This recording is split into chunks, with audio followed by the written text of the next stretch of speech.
Are there any side effects, any negative sort of pieces to this that you've seen that patients should know about?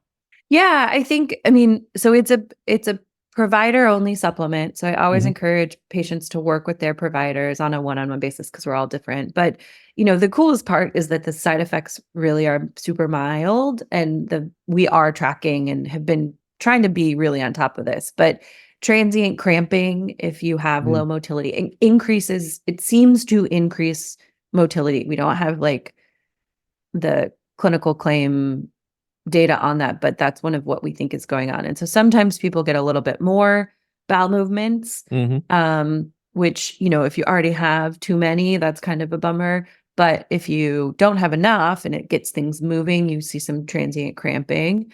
But again, overall, our worst side effect is that it doesn't do anything, which I think is a really powerful feedback that whatever this is in terms of terrain rebuilding, that's not the right place and time, or that's not what the people need Yeah. at that moment, and they can go work with other tools. But if it does shift things, it's super exciting.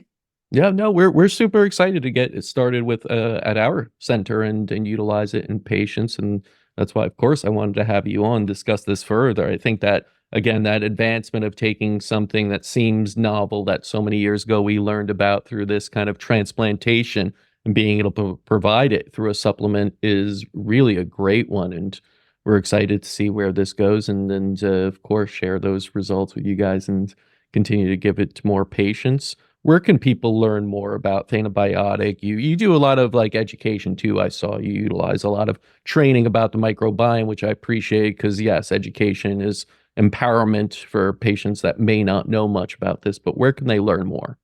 Yeah, education is one of our mission, core values, and the microbiome is how you can feel like eating poop is a good idea. So you got Yeah. to kind of get it before you dive in. So THAENA.com has both like anybody can go and learn. We have a microbiome 101 series that I'm really proud of. I write a blog every month where I try to bring some of the nerdy science that I'm excited about into a metaphor. Um, I know we don't read blogs as much anymore, but it's been really fun to write them.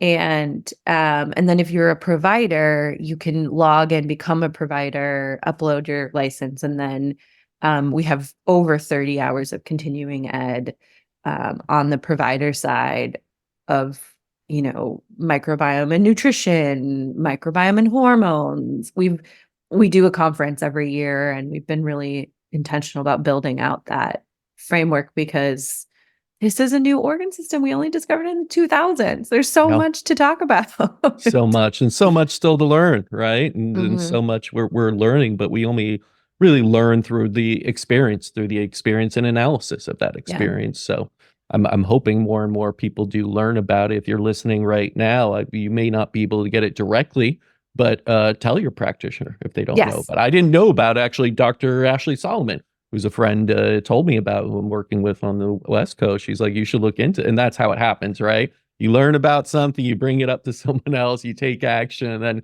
provide it back to the world. So I'm very grateful for that. But Dr. McBeth, thank you so much for coming on. Thank you. It was I appreciate the conversation a lot, and it's been a pleasure to be interviewed.